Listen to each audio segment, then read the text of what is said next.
Love this podcast? Support this show through the Acast supporter feature. It's up to you how much you give, and there's no regular commitment. Just hit the link in the show description to support now. Did you know over 90% of podcast listeners take direct action on the advertising they hear? It's smart, right? And smart advertisers know Acast. We power thousands of podcasts all around the world, including the one you're listening to right now. If you want to reach immersed listeners in lots of different creative ways, then Acast's fully curated, brand-safe marketplace is for you. Visit acast.com/advertisers to find out more. Acast. For the stories.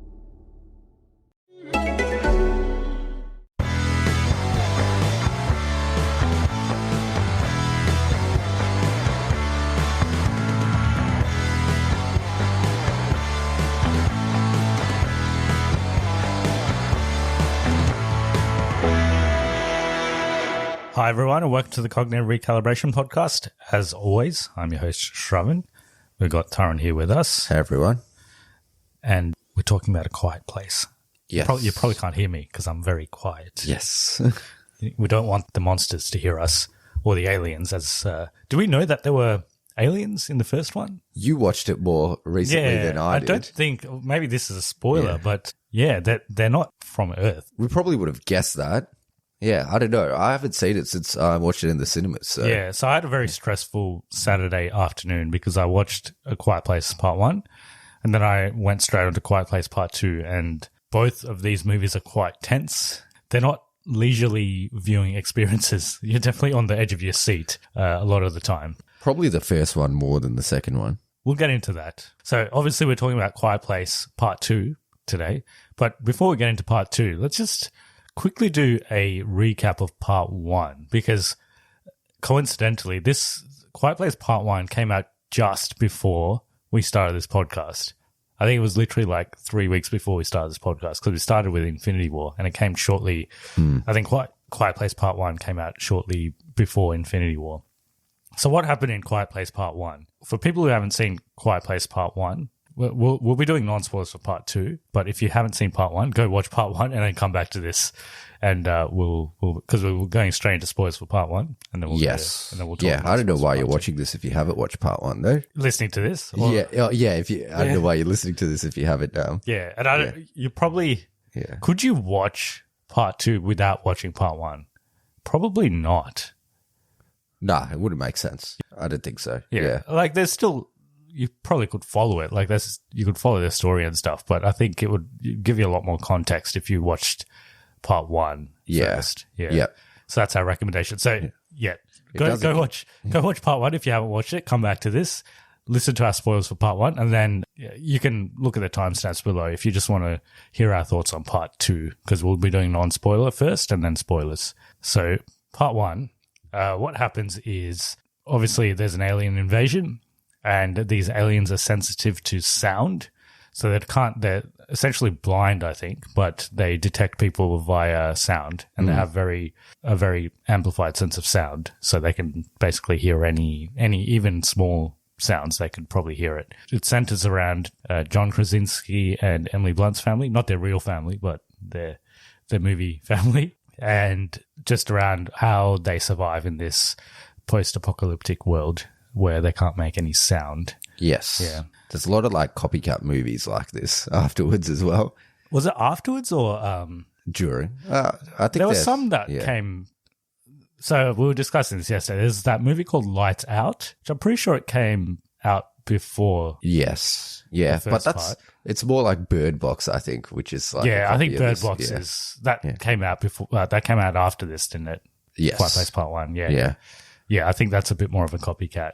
But yeah, it basically centers around that. And then by the end of it, they get into this situation where the father of the family, which is John Krasinski, has to sacrifice himself to save the family. And then throughout the movie, they figure out that the creatures are sensitive to a certain frequency of sound. Or it's from her. It's from her hearing aid. From her hearing aid. Yeah. So they figured that out, and then they're able to escape by the end of it. And it ends on a bit of a cliffhanger, actually, because you don't actually see what happens Do you remember this? It actually ends. They figure out that the aliens are sensitive to her receiver, and then they kill one of the aliens. Yeah, so I remember that. Yeah, Emily Blunt shoots one of the aliens and it dies. But then there's a whole bunch of, because they hear the gunshot, and then there's a whole bunch of other ones that are coming to the house.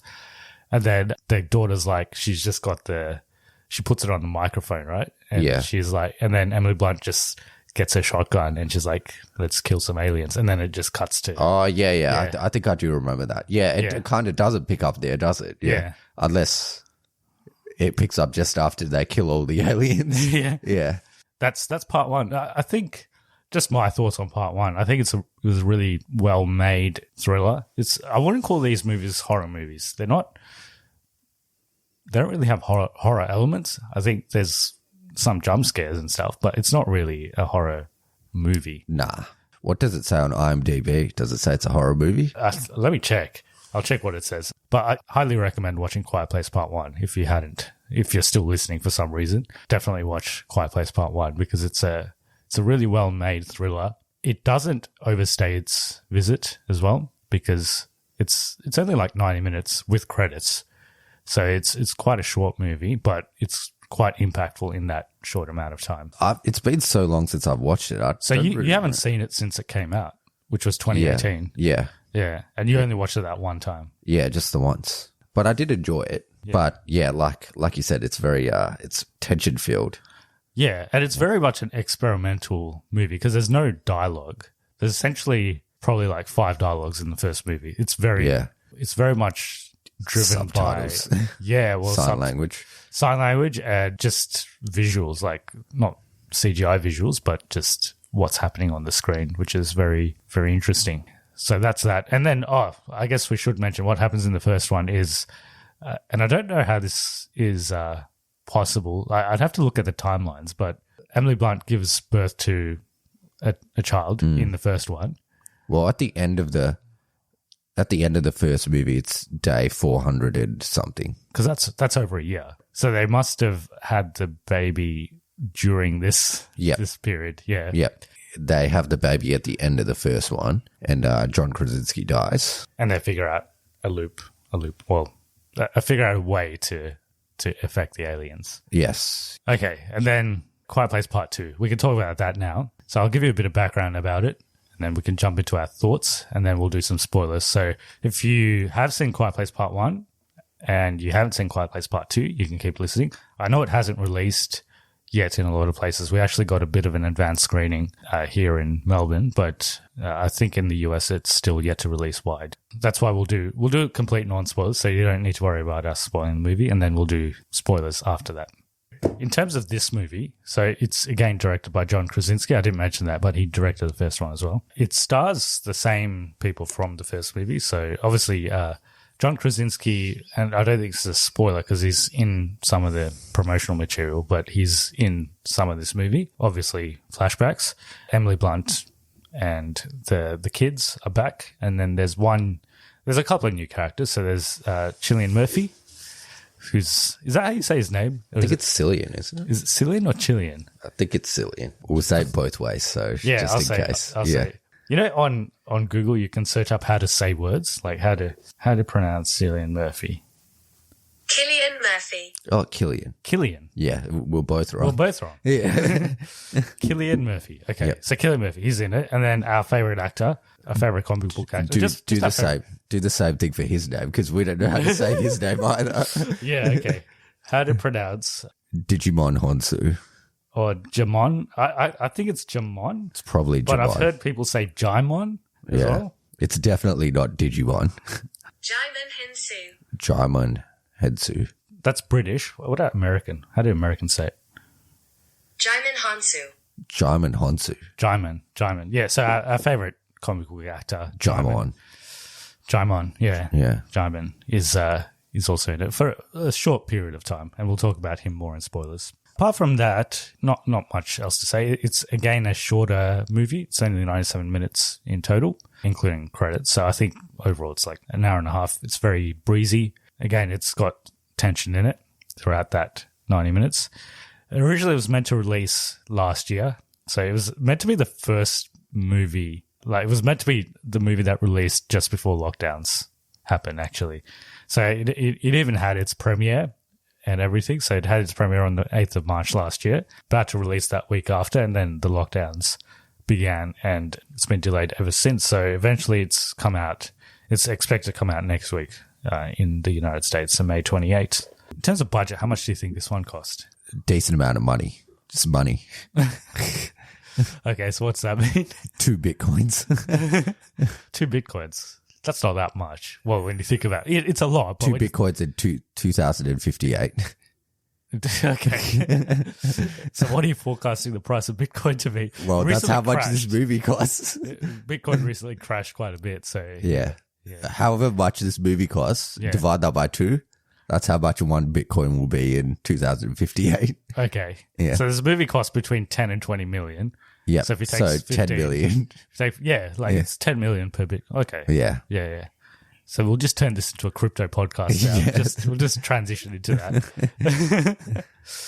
So yeah, it's pretty low budget. The first movie was similar in terms of budget. I think it was about 17 million. They didn't originally want to make this movie, so John Krasinski just wanted Quiet Place to be a one and done. Because it kind of ends like a one and done. But then obviously studios like money, and they're like, "Can you make another one?" Yep, and he's like, "I will if you give me 10 million or 1 Bitcoin in 2058." Well, not exactly that, because initially he said no, but then they told him. But then they give him 20 Bitcoins, so he's like, "Yes, probably that." And then he went away and thought about what they could do as the next story, and he tailored it around the daughter. So she's basically the main character in this, I guess. It kind of, well, yeah. All of them are the main character. Yeah, but the I main think character is the story. Yes. the hero was the story. Yeah. And the original screenwriters, they didn't want to work on this because they wanted to do something new, and they didn't want to keep doing sequels, so they left. So what did they do? I don't know what they went and did, but they didn't do this. Let me check if they actually did something. Yeah, that's that. And then, like I said, it had its premiere last year, and then it got delayed. There is a spin-off in the works, so it's not going to be directed by John Krasinski. It's going to be directed by Jeff Nichols. And it's going to be produced by John Krasinski. So Paramount have already greenlit that. Okay, so they did, this is one of the screenwriters, and he did something called Haunt. Haunt, okay. Sounds like another horror. Yeah. Horror and then he did thriller. 50 States of Fright. Okay, I haven't heard of that. And then something called 65. So I've heard of none of these. Oh, they're directing the last one. Which one? 65. What's 65? It's got Adam Driver. Thriller movie, 50 States of Fright. Oh, that went to Quibi. Oh, no. So no one watched that. I wonder what happens to those Quibi movies. Do they... Because the platform doesn't exist anymore, right? So can you still watch those somewhere? No idea. Because you have to watch them in portrait mode as well, right? They're designed to watch in portrait mode. That was the whole philosophy around it. You watch stuff on your phone, and it's only like 15-minute clips and stuff. I don't know. I don't know what's happened to that stuff. I guess they just binned it all. Anyway, they directed a movie afterwards called Haunt, which came out in 2019, and it has a 71% on Rotten Tomatoes. Okay, so it's decent. So I guess they didn't really miss out. They're okay.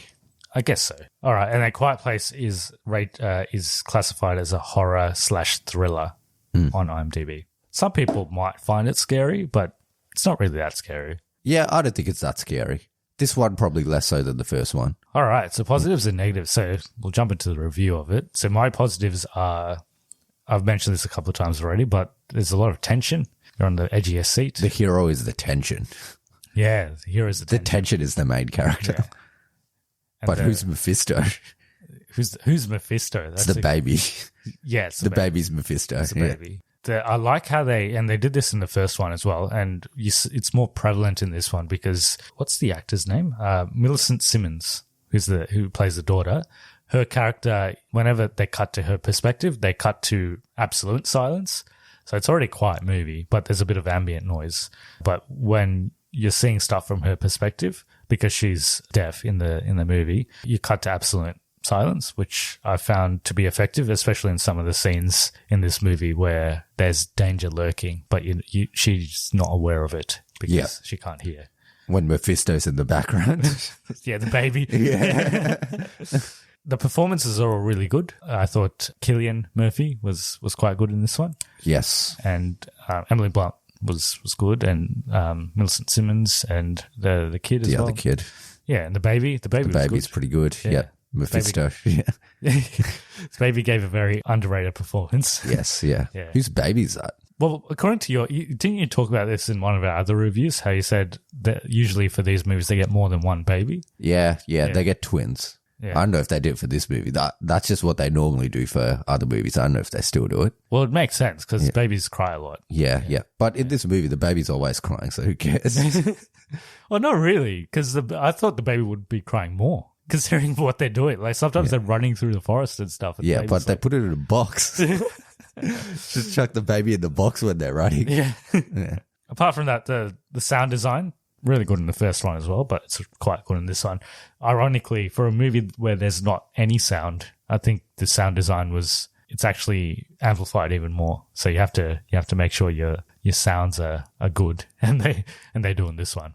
That's what I had in terms of positives. Do you have anything I didn't mention? Nah, I interjected with my positives in the middle there. So, well, most of your interjections were just about the baby. Yeah, that's my only positive. The baby. The baby. Yeah. Best supporting actor. Yes, I just need to know who the baby is. Like, whose baby? Well, yeah, and who it is as well. But yeah, whose baby it is. Okay. Yeah. Why don't you search that while I give you my I don't think there's any.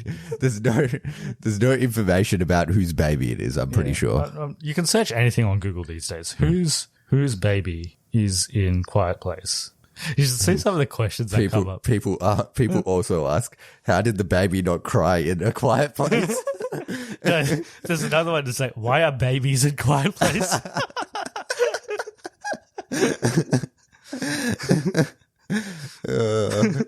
Why did the old guy scream in Quiet Place? Do you remember that? Yeah, I remember that. He gets suicides. Yeah. Why do the monsters in Quiet Place kill? Some very worldly questions in this. Does the baby have a name? So in the Quiet Place fandom wiki, it's just called the baby. Yeah, I don't think it has a name. Yeah. I don't think they've named it. They don't have much information on the baby, unfortunately. Yes. Yeah, we'll find out one day. Yes. When we interview John Krasinski, we'll ask him. About the baby, Yeah, about the baby. That's the first question we'll ask him. Like, only question. We'll just leave after that. Yeah. Yeah, thanks. Thanks for your time. We just need to know that. See ya. All right, so negatives. Not many. I actually quite like this movie, but the only one negative I had was there's a part towards the end, and we can get into this more in spoilers, but there are certain characters that are introduced very briefly and only for one or two scenes that probably could have used a bit of explanation, like who they were exactly and what their purpose was. I don't think it's a big deal. Like I don't think it changes the outcome of the movie or anything, but that was just one question mark I had, like, who are these people? That's fair. Do you have any other negatives? Shake my head no for the podcast viewers. All right, so I guess this is going to be another cognitive recalibration from us. Yeah, no, I'm going to give it a regression. We've had too many recalibrations. Just to change things up. Yeah. Well, there might be a regression soon. Nah, too bad. This one's going in the regression. Okay. Well, you've heard our thoughts on it. Yep. But it's a regression. I mean, that's all I had non-spoiler wise. It's a good movie. I recommend people watch it if it's... Oh, the other thing I didn't mention was this is releasing in cinemas in the United States, but after 45 days, it's going to Paramount Plus. So that's their streaming service. Paramount Plus. Yeah. Which we don't have here. No, I don't think we'll ever get that. I don't think we'll get it. Everything's a plus now. Yeah. Paramount Plus. Disney Plus. That's it, is it? Wasn't there another one? Universal? Or is it Peacock? I think they're going to... Peacock Plus. I think they're going to rebrand that to Universal Plus or something. Oh, okay. So all the Paramount movies are doing that. So I think the other ones are Top Gun Maverick. I think that's also doing the... Top Gun Maverick. 45 Is that days. Snake Eyes one? Paramount? Yes. Yeah, I think that's Paramount as well. So they'll be also in a Paramount. Remember when Marvel movies used to be Paramount? They did. Yeah. Back when... Iron Man 1. Because I think they owned Iron Man and Captain America. Iron Man 1, Captain Thor. America, and Thor were all Paramount. Yeah, and then Hulk was Universal. And then Disney got everything. Yeah, it's bought everything. I guess we'll jump into spoilers. So if you haven't seen Quiet Place Part 2 and you care about spoilers, come back to this point in the podcast. As I said, there's timestamps all below. If you weren't interested in any of the stuff we talked about, then you can skip to other things. But this whole episode's just on Quiet Place. So if you're not interested in Quiet Place, then you might have to skip this whole episode. Yes. But anyway, come back to this point and listen to our spoilers. Come back next week. Where we talk about Quiet Place Part 2 again. It's just going to become a Quiet Place podcast. Yep. And if you don't want to listen to Quiet Place, then please skip the podcast forever. We're changing our podcast to Quiet Place. It's called Quiet Place now. Yeah. And it progressively gets quieter and quieter. Yeah. And then until we just release a podcast with no sound. It's just silence. Yeah. Yep. It's just sign language, but it's an audio only podcast. Yeah. Yep. So you have to listen for the signs. Okay, cool. So this movie starts off with a flashback, and the flashback, I thought it wouldn't go for that long, but it's quite an extensive flashback. It went for like 10 minutes, I think. So, and it shows the alien invasion. Yep, on day one. On day one, and then how they immediately start killing people based off sound. Then it shows how they escaped. So that was day one, and then they cut to, very, very briefly, they cut to the end of the first movie. It was just Emily Blunt going, she's like, let's go or something to the kids. And then they leave. And then it cuts to later when they're leaving. On the same day. Yeah. Pretty much picks up from exactly where the first one leaves off. You find out that and I can't remember if this is in the first one. It's probably subtly mentioned in the first one, but there's other humans that are like in hiding. There's other like tribes, I guess, that are in hiding. And they used to communicate via fires, right? Is that in the first one? You've seen it more recently. It might have, like, it wasn't a big thing. Like, they don't really mention it, but I think it was, because in this one they say that John Krasinski was trying to find other people. Yeah, so it starts with that, and then they leave where they were living, and they go. They got to find someone else. They put the baby in a basket with some oxygen. Baby in a box. Yeah. What's in the box? It's a baby.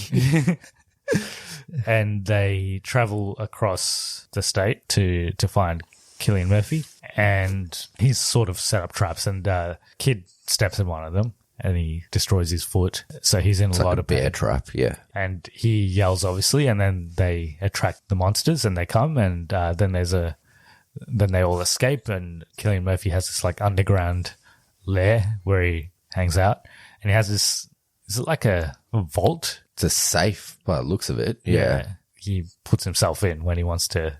It's like soundproof, so he just goes in there and he just hangs out. But he has a timer because he somehow knows the exact time that they need to be in there before the oxygen runs out. Yeah. I guess he could have worked that out with volume. Suffocating.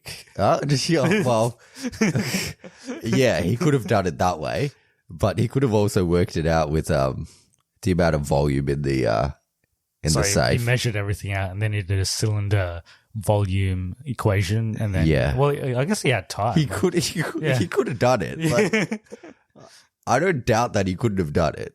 He would have had to look up some stuff like how much oxygen gets used up in like a minute or something. Yeah, well, and how much oxygen in the air in this amount of space. It wouldn't take that long. Yeah. I could work it out in about 10 minutes if I had a measuring tape and the internet. And they still have the internet, right? No, they don't. I don't know. Do they have the internet? No, they don't. Okay. Yeah. What time period is this set in?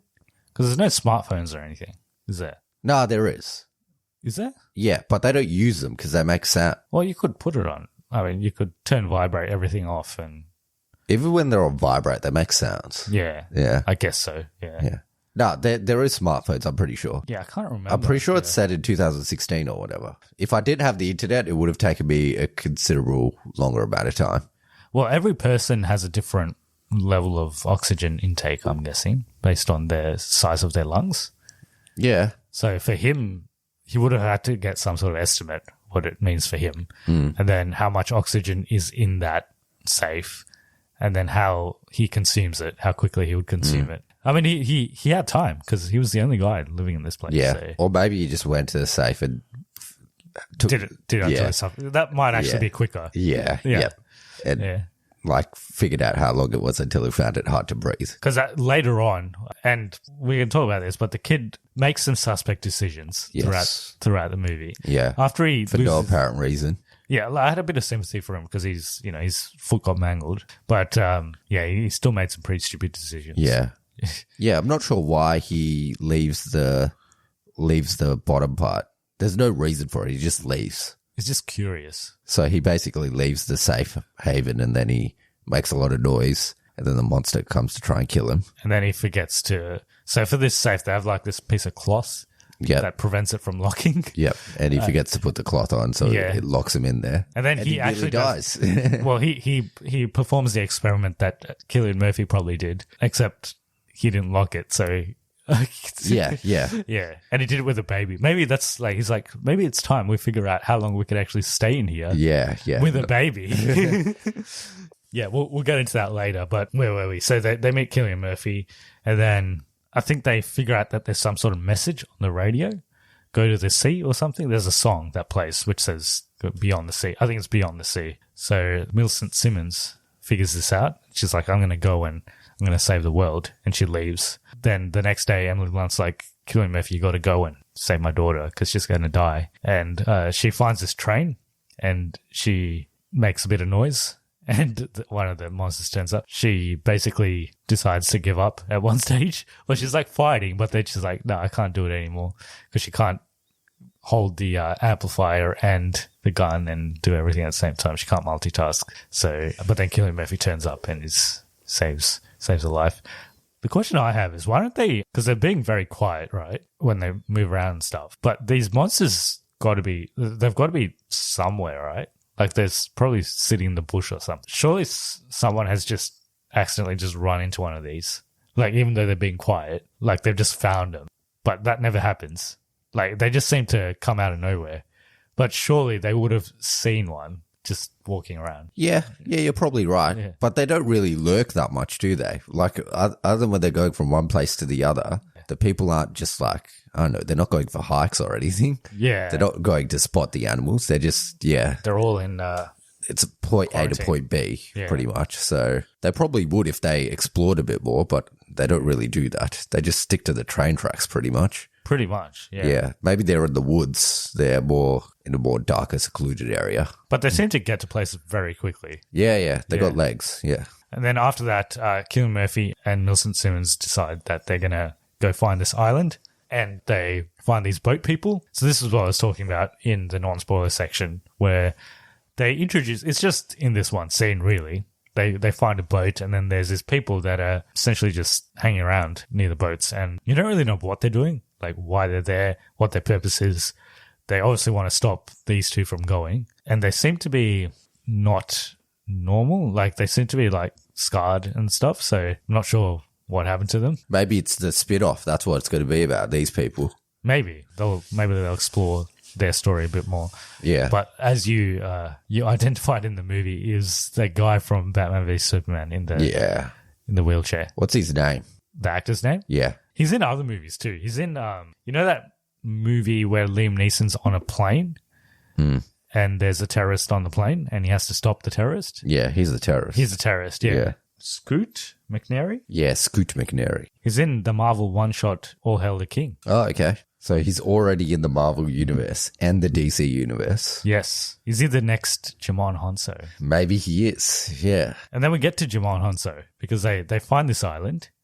Yes. And then they go meet Jimon Honso. Yeah.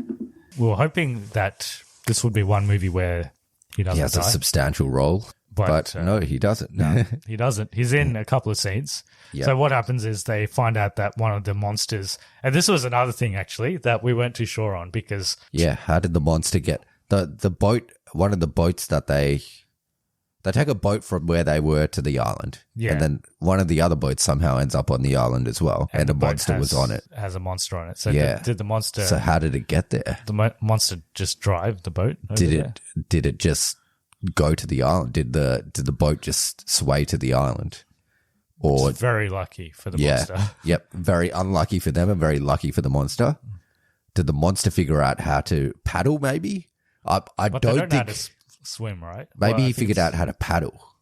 Maybe. Yeah, I don't think he would have figured out how to control the bones. I doubt that would have happened, but maybe that's what the sequel's going to be about. It's just about that one monster. Yeah. His adventures on the sea that night. It's going to be like Life of Pi. But yeah, it is established that these monsters don't know how to swim because one of them jumps in the water and just drowns. Yep. He wasn't very smart. Yeah. The other one's like, oh shit, maybe shouldn't do that. So there was only one monster that came to that island. Yes, just one. But it kills a lot of them and then they kill it. And then they kill it because the whole plan by going to that island was because there's obviously a radio transmission coming from the island. She figures out where the island is as well, doesn't she? She's like using the signal or something. Using the radio towers or something. Yeah, yep. The whole plan was to go to the radio station and then transmit this frequency noise from her, the one they figured out in the first movie, just that sound. Therefore, anyone would be able to go to this radio station and then prevent it doesn't kill the monsters, it just annoys them. Yeah. Annoys them enough that you can kill them. Yeah, it kind of, they can't do anything else. They kind of just stand around and they're like, I don't like this sound. And then you can shoot them. So it helps. But, and we discussed this yesterday as well, people will need to figure out that especially they'll need to figure out this radio station exists. And they only did that by accident in this. They're just going through, I think they were just going through radio stations and they just happened to find one that was working. So firstly, they'll have to figure that out. And then if you do figure it out and you find it, it's just this random sound. It is static. It does, it does sound like static. It's just a sound. So how would you know that unless you just happen to turn it to that station and there's a monster and you figure it out? Maybe this is what the sequel is going to be about. There's many options. Yes, there's many options. Yeah, then they figure it out and the kid kills one of the monsters and both kids actually, the daughter and the son kill a monster. Simultaneously, yes. I like how the daughter kills him because she gets a rod. Yes, yeah. Yeah, hers is a bit more creative. The kid just shoots them. You've been shooting them for 2 movies. Do something else. Could have killed it with the baby. Just chuck the baby at it. You would have liked that, wouldn't you? So that's that. And then does it end with that? Yes. Because it ends on a bit of a I wouldn't say cliffhanger, but it's a sharp cut again. Yeah. So maybe the sequel will be them getting Emily Blunt off the island as well. To the island. Yeah. Maybe. I think it's because they're a implied bit split up. I think it's implied that they somehow they'll get back together. Yeah. Because they have this. They have this thing now. So they have enough bullets though. I don't think it's completely resolved. It's kind of similar to the ending of the first one. It's resolved, but it's not completely resolved. So I don't think there will be a part 3. I don't think there's plans for there to be a part 3, but there is this spin-off. Cillian Murphy survives as well at the end. Yes. Yeah. So no one except Shimon Honsu. Yeah, except him. Yeah. No one else really dies. No, they all survive. It looked like Cillian was going to die at one stage, but he makes it through. Yeah, and he has a good character arc as well in this one. Yes. Yeah. Because he starts off not wanting to do anything, and then he sacrifices himself, essentially. Well, anything else? Spoilers? Was there anything we missed? I know it's a brisk movie, so it's only 90 minutes. You never feel like it's not long, but you never feel like it's long either.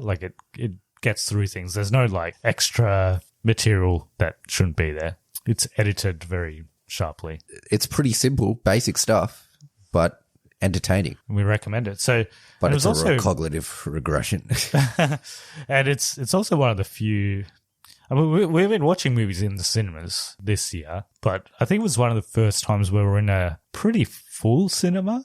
It was pretty. Yeah, it was relatively full. Yeah. It was 70% full. So that was a good experience as well. Obviously, this movie is very quiet because it's a quiet place. You got to be quiet. So any sound that anyone makes, you draw attention to yourself. If you got a scratchy throat or something, firstly, you shouldn't be going out. But don't go to this movie. Don't go to this movie if you want to eat popcorn really loudly. Yeah. Yeah, I wouldn't recommend we didn't get popcorn for this.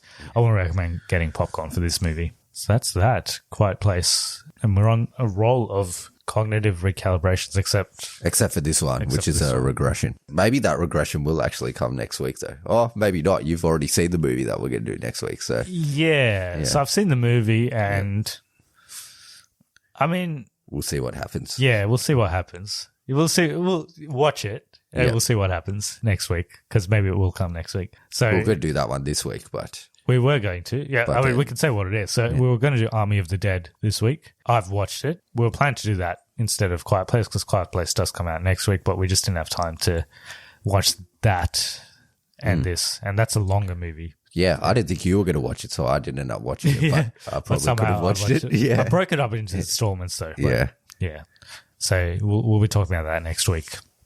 And Cruella, which is also coming out. Yeah. Yep. Yeah. Anyway, if people want to get in touch with us about A Quiet Place, and if they had any explanations for those questions that we did have, how do they go about it? On all platforms, there's Cognitive Recalibration, and then if you want to email us, we're at cognitiverecalibrationpodcast@gmail.com. Yes. And if you want to support the podcast, you can do so via giving us a review on iTunes, because that makes us more discoverable on search engines. And it actually helps us quite a bit, because podcasting is quite a saturated industry now. So there's a lot of people that do podcasts, and there's a lot of people that do movie podcasts. So if you want to help us, just give us a good review on iTunes. And then when people search for A Quiet Place Part 2 review, they'll find one of us coming at the top of the list. On top of that, if you want to give us a one-off donation, you can do so via Buy Me a Coffee. And I'll also put in an Amazon affiliate link for A Quiet Place Part 1 on Blu-ray in case you don't have it and you want to buy it. And that will get a bit of a kickback from that. Another episode done. So as we said, we're going to be doing Army of the Dead next week, Zack Snyder's Army of the Dead. How would you have ever imagined that we'd do 2 Zack Snyder movies within 2 months? No, but yeah, he's a very enthusiastic filmmaker, so I'm not surprised. Yeah. Yeah. Well, that's one way of describing him. Yeah. So yeah, we'll be talking about that next week, and then there's a whole bunch of stuff coming up the weeks after that. So movies are coming out. As long as there's nothing too drastic happens in the world, we should be able to watch those movies in the cinema. I hope you're all staying safe. Hope you enjoyed this episode. Thanks for all your support, and we'll see you next week. See you next week. See ya. Did you know over 90% of podcast listeners take direct action on the advertising they hear? It's smart, right? And smart advertisers know Acast. We power thousands of podcasts all around the world, including the one you're listening to right now.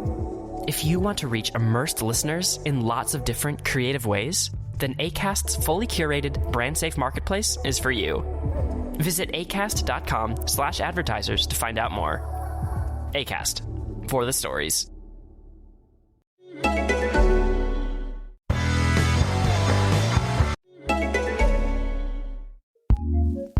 Looking for a new podcast to listen to? Here's what we love, courtesy of Acast Recommends.